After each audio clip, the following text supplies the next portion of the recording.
আসসালামু আলাইকুম। আশা করি সকলে ভালো আছেন। 1971 সাল থেকে আজকে 2024 সাল পর্যন্ত আমাদের রাষ্ট্রটা যেভাবে চলে আসছে, কিছু কিছু লোক ভাবছে যে এই রাষ্ট্রটা ভবিষ্যতে এরকমই থাকবে। কিন্তু 2024-এ ছাত্র আন্দোলন দেখিয়ে দিয়েছে যে রাষ্ট্র কারো মতে চলবে না, কোনো ব্যক্তি মতে রাষ্ট্র চলবে না। রাষ্ট্র তার নিজ গতিতে চলবে। নতুন নেতৃত্ব আসবে, নতুনরা রাষ্ট্র পরিচালনা করবে।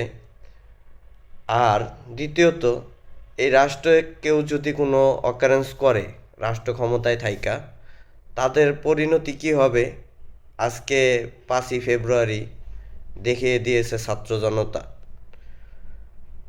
তাদের কাছ থেকে হয়তোবা আমরা নেগেটিভ অনেক কিছুই নিব, পজিটিভ অনেক কিছু নিব, কিন্তু একটা কথা আমাদের মাথায় রাখতে হবে, ভবিষ্যৎ প্রজন্ম যারা ক্ষমতায় আসবে তারা দুর্নীতি থেকে থেকে যাতে দূরে থাকতে পারে, দূরে থাকে, এই শিক্ষাটা আমাদের নেওয়া উচিত।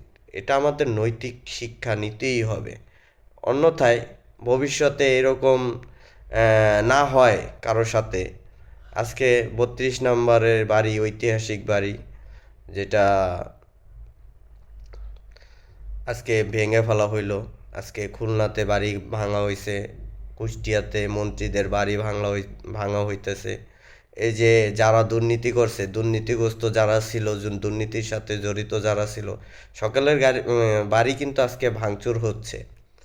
তো ভবিষ্যৎ প্রজন্ম যারা ক্ষমতায় আসতে চাচ্ছি, আমরা যারা ক্ষমতায় যাব ইনশাল্লাহ, আমরা এই জিনিসগুলো মাথায় রাখবো, মাথায় রেখে কাজ করব। তাহলে এরকম অপমান অপদস্থ আমাদের হতে হবে না। সকলেই এই দিকগুলা বিবেচনা করে ক্ষমতার চেয়ারে বসবেন। সকলেই দেশের স্বার্থে কাজ করবেন। সবার আগে রাষ্ট্র, তার উপরে কিছু নাই।